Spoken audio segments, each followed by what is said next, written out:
Right now, I'm standing near Banganga Lake in Mumbai, which comes near Vaikeshwar area. This is one of the most historic and iconic destinations in Mumbai. But this particular lake was in the news since last few days. Environmental activists have alleged that the water pollution in this lake is increasing. They have threatened legal action against the authorities. They say that the ritual waste immersion takes place in this lake, and the civic authorities should enforce a complete ban on the ritual waste immersion, because of which thousands of fishes are dying every year. So despite the mass fish death, why ban on the ritual waste immersion has not taken place yet? This is the question that many environmental activists are raising. Water body and wetland. I am a member of the High Court appointed Wetland Grievance Redressal Committee also. So we have been repeatedly raising issues of pollution in these water bodies, fresh water bodies especially. This area, when you talk about Banganga, it's part of Mumbai's natural history and heritage. Okay. It's more than thousands of years old, and the fact that you still get fresh water less than 100 meters from the sea, that's a great testament of the ability of nature to give you resources.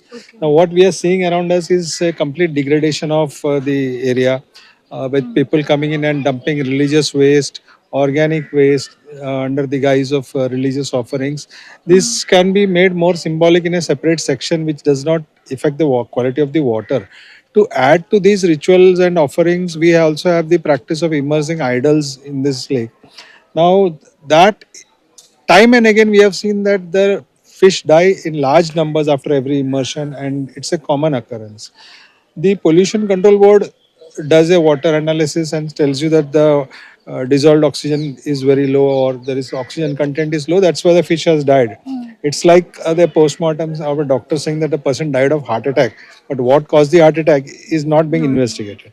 So the BMC on its part is very happy just doing some token measures of coming and sweeping this place, or just uh, replying to the notice that we will take action, and trying to fool the people by saying that okay, we are taking care of it. But if you look here, this is the most neglected part of Mumbai's water bodies, and it's a sad state actually. This should have been a place where every foreigner or every visitor to Mumbai would have come and admired this. Today you can't come here. It's so dirty, and you just wait and see this fish. It will also die in, if it stops raining, you'll find that after the next festivities, the fish will be dying in large numbers. Do you have any data of how many fishes die every year because of this pollution? And do you think some aerators should be erected over here? See, aerator, the fish death numbers you will get on the MPCB reports also. Thousands of fish, if not hundreds, have died time and again. Now, aerator is something very basic which can be done here. A solar powered aerator can be installed in the center of the lake, a floating one that too. It can be installed. It doesn't cost too much money, and in fact, even if you allow the NGOs, they can also do it.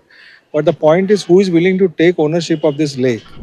Since last many years, we have been observing that fishes are dying post this Sarvapatri Amavasya. All the Hindu rituals of Shraddha and Pindadan are being performed regularly each year on this location, which is a historical place and is also protected historical place. And you see that thousands of fishes dying is because of the water pollution. So in these vidhis or rituals, people cut their hair, people perform other rituals. Also, they offer sweets and other things, and everything gets ultimately immersed inside the water. And because of that, the oxygen level inside the water depletes, and that is how fish die. Now, also, if you observe, you can see a lot of fishes. They are trying to get more oxygen from air, right? And if you come tomorrow or midnight, you will see lots of fishes already died on the banks. So it is not only high courts or supreme courts or honorable NGT's orders prohibit such a pollution. Also, the Water Act, Section 33A, uh, prohibits any activity which pollutes water and the onus is upon the Mumbai Municipal Corporation to restrict such activities. And we are standing at the Banganga, which is a very prestigious monument and also has a historical value.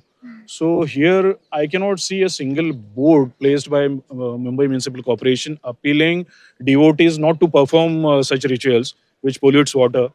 Also, interestingly, 15 days ago, on Ganesh Chaturdashi, this Ganesh Visarjan did not happen at this place uh, because Honorable High Court had prohibited it. When we say that only idol immersion can causes pollution, then what about these rituals? That is also causing pollution. So you cannot treat it differently. Sir, but on one side, BMC is claiming that they are taking steps to beautify this lake, to preserve the natural flow, natural streams. They're ensuring all the methods are taken into place.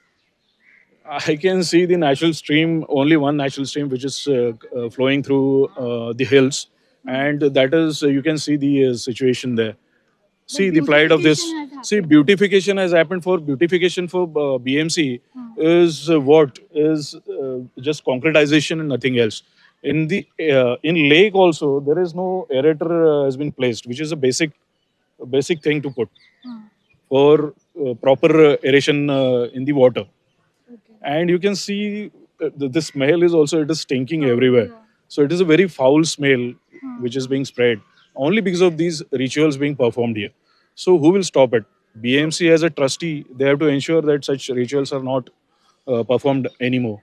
So, have you written any letters to the BMC commissioners, assistant municipal commissioners, ward officers? What's the response that they have given? Yesterday, I have written to BMC officials, also to Pollution Control Department, Maharashtra, to restrict these devotees from performing such rituals, and most importantly, from immersing those leftovers inside the Banganga water.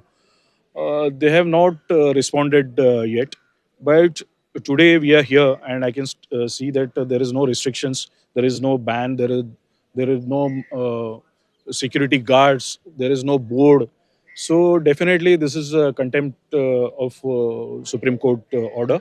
So we'll initiate the legal process. The GSB Trust has decided to deploy the bouncers at this particular lake to stop the people from preventing them to dump the waste into the lake. So, what kind of action will the BMC take despite the rising complaints? That will be interesting to see. This is Nirmati Batoe reporting for Free Press Journal. Thank you.